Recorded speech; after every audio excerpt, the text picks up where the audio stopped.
Greetings, YouTube.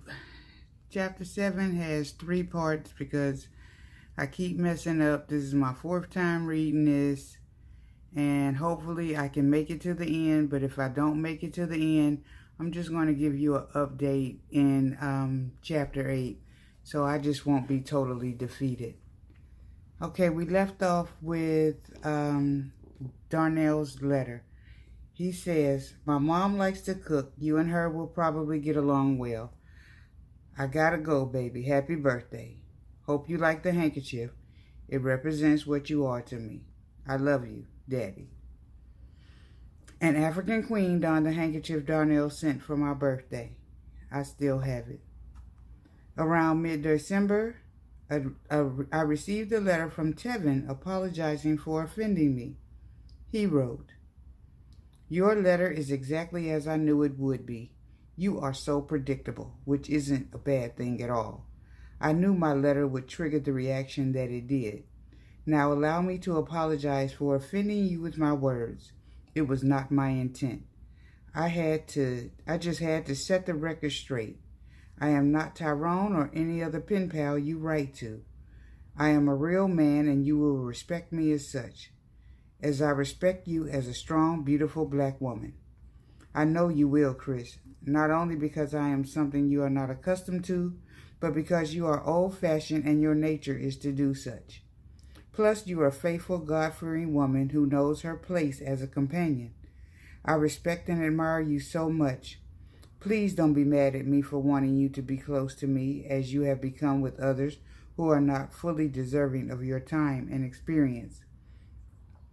You not only know how to treat your man, but you can teach him too. And Lord knows I'm willing to learn. And I'm not worried about your status with old boy. That's your headache. I won't say anything bad about him. I just saw a woman who I was interested in and decided to chance a meeting. So if you are into granting wishes, I wish I could have you. I myself don't believe in coincidences. I believe the Lord crossed our paths, and I never deny him his due.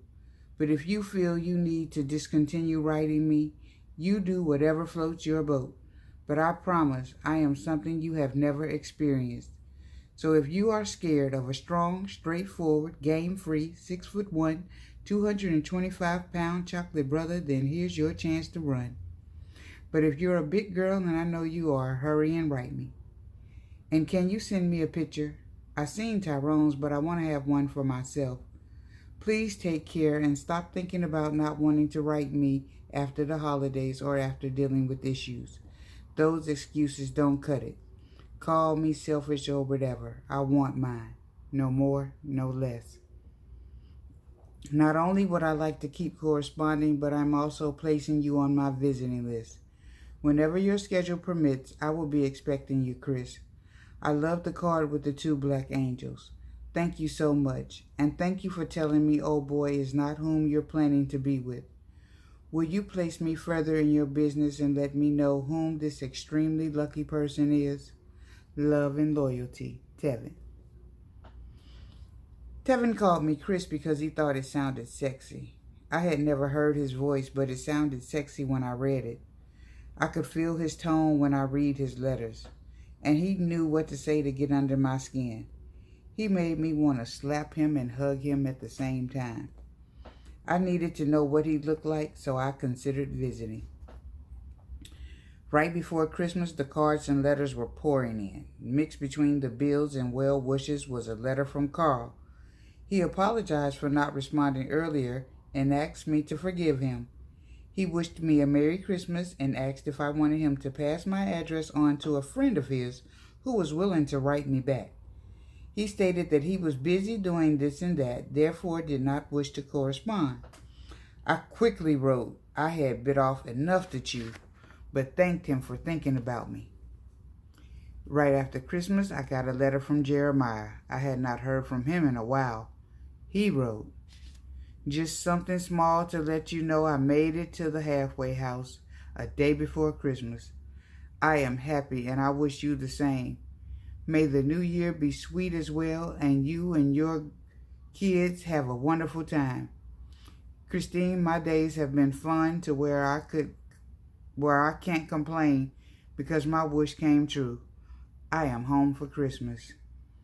You know, at the start it is hard because we have to find a job and so forth. A lot of people will probably hire after the holidays, which I'm looking forward to. Here are a few pictures of me and my kids. Enjoy, and I will be in touch. Jeremiah looked real good in the pictures he sent. His kids looked just like him. It felt good to reply to his letter without putting his number after his name. I was happy for him and the fact that he was successfully moving forward with his life. I got one more letter from Jeremiah before he moved. He let me know he had gotten a job and was taking one day at a time, rebuilding his life and relationships with his family. When my last letter came back marked return to sender, I assumed his time at the halfway house was complete. My prayers go out to him wherever he stands, sit, or lay. Praise God, I got through that chapter. That's chapter 7. Chapter 8 is Keeping It Real. I'll be back with chapter 8. Smooches, y'all.